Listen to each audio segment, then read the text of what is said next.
Have you ever stopped to wonder, how did the world find itself engulfed in the first global conflict, World War I? As the 19th century gave way to the 20th, Europe was a continent teeming with ambition, trepidation, and a complex web of alliances. Each of the major powers, the Austro-Hungarian Empire, Germany, Russia, France, and the United Kingdom, was driven by its own interests, and these interests often clashed, setting the stage for a larger conflict. Picture this: the Austro-Hungarian Empire, an amalgamation of many different ethnicities and cultures, struggling to maintain its dominance in the face of rising nationalism. Then there's Germany, a newly unified nation, eager to flex its industrial muscle and carve out a place for itself in the world, even if it meant challenging the established order.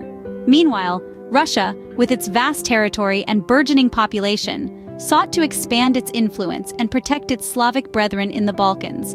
France, still smarting from the loss of Alsace-Lorraine to Germany in the Franco-Prussian War, yearned for revenge and the return of its lost territories. And then there was the United Kingdom, the world's foremost naval power, nervously eyeing Germany's burgeoning fleet and increasingly assertive foreign policy. These major powers were bound together in a series of alliances, treaties, and agreements, some public, others secret. The dual alliance between Germany and the Austro-Hungarian Empire, the Franco-Russian alliance, and the Entente Cordiale between France and the United Kingdom, these were just a few of the intricate ties that held the European powers together, and yet also threatened to pull them apart. Tensions simmered, rivalries intensified, and the stage was set for a conflict on a scale the world had never seen before. But what could possibly ignite such a powder keg?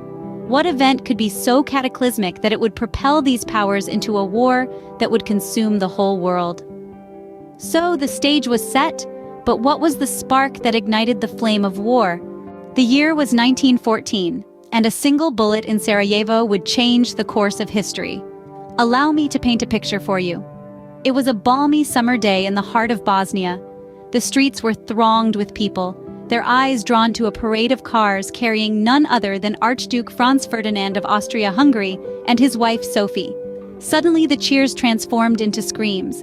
A young Serbian nationalist, Gavrilo Princip, stepped out from the crowd, a revolver in his hand. With a single shot, he ended the life of the Archduke and his wife. This act of violence was not merely an assassination. It was a spark that ignited the powder keg of tension that had been building for years. The death of the heir to the Austro-Hungarian throne sent shockwaves through Europe. Austria-Hungary naturally held Serbia responsible, but Serbia was not alone. They had allies in Russia, which was a force to be reckoned with. On the other side, Austria-Hungary had Germany in their corner. Suddenly, what could have been a regional dispute was poised to become a major international crisis. The assassination of Archduke Franz Ferdinand was the match that lit the fuse, escalating tensions between nations. It was the catalyst that transformed simmering hostilities into outright war. This assassination set off a chain reaction, pulling nation after nation into a growing conflict. In the aftermath of the assassination, the world watched as the July crisis unfolded. What started as a solitary act of violence quickly spiraled into a diplomatic maelstrom, as nations across Europe were pulled into the fray. This period, spanning a little over a month following Archduke Franz Ferdinand's assassination, was marked by intense diplomatic maneuvers. Austria-Hungary, backed by Germany, issued an ultimatum to Serbia, demanding a series of concessions that were intentionally harsh. Serbia, bolstered by Russia, responded in a way that was almost satisfactory but fell short of accepting all conditions. This diplomatic tug-of-war set the stage for Austria-Hungary's declaration of war on Serbia, a seemingly localized conflict that would soon engulf the world. But how did this happen? The answer lies in the intricate web of alliances, agreements, and treaties that bound the nations of Europe together. This was the domino effect in full swing. As Austria-Hungary and Serbia locked horns, their respective allies felt compelled to intervene. Russia, bound by its Slavic kinship with Serbia, began to mobilize its forces. Germany, tied to Austria-Hungary by the dual alliance, declared war on Russia. France, bound to Russia by the Franco-Russian alliance, found itself at war with Germany and, by extension, Austria-Hungary. Meanwhile, across the English Channel, Britain watched with growing alarm. The violation of Belgium's neutrality, guaranteed by the Treaty of London, was a step too far. Britain declared war on Germany, bringing the last of Europe's great powers into the conflict. Each step, each decision, was like a domino falling, triggering the next and the next, until the whole of Europe was set on a path to war. It was a chilling demonstration of how a single spark can ignite a powder keg, given the right conditions. And so the world found itself on the brink of war. By August 1914, what had started as a regional conflict had exploded into a global war. It seemed as if in a flash, the world's major powers had chosen sides, with alliances and treaties transforming a local dispute into a worldwide battle of epic proportions. On the Western Front, Germany was on the move. Employing their Schlieffen Plan, they swept through neutral Belgium, their eyes set on France. The violation of Belgium's neutrality shocked the world and brought Britain into the war. The German forces advanced rapidly, but their plan hinged on speed and surprise, and they were soon met with fierce resistance from the French and British troops.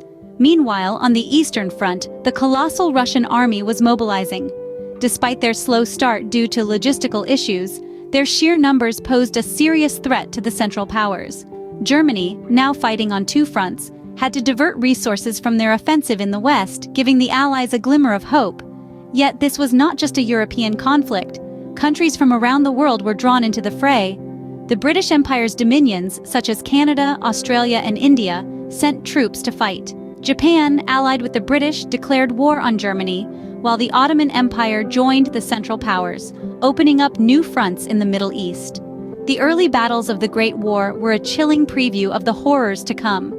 New technologies like machine guns, artillery, and poison gas made the battlefield more deadly than ever.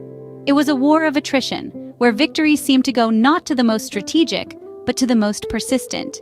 And yet, amid the chaos and carnage, there was a strange sense of optimism. Many believed the war would be over by Christmas. Little did they know, they were in for a long and brutal struggle.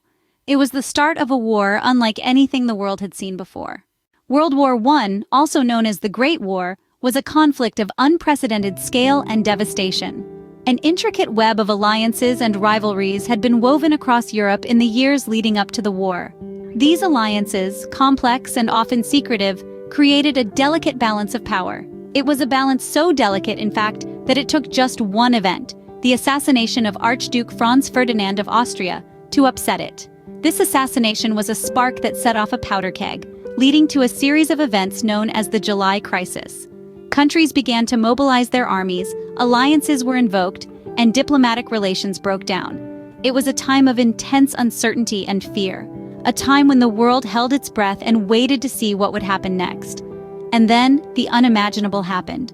The great powers of Europe were at war. The Great War had begun. The fighting was brutal and the losses were staggering. New technologies like tanks, airplanes, and poison gas were used on the battlefield for the first time. Trench warfare became a horrifying norm, with soldiers living in squalid conditions, constantly under the threat of enemy fire. But the war was not just fought on the battlefields, it was also fought in the homes and on the streets of every participating country. Rationing, propaganda, and total war became everyday realities. This was a war that touched every aspect of life, a war that left no one untouched. The Great War was a conflict like no other. It was a war of firsts. The first time that countries from around the world were involved in a single conflict, the first time that warfare was conducted on such a massive scale, the first time that civilians were targeted on such a large scale. It was a war that saw the end of empires, the birth of new nations, and the beginning of a new world order. But above all, it was a war of devastating consequences. Millions of lives were lost, entire cities were destroyed, and the map of Europe was redrawn.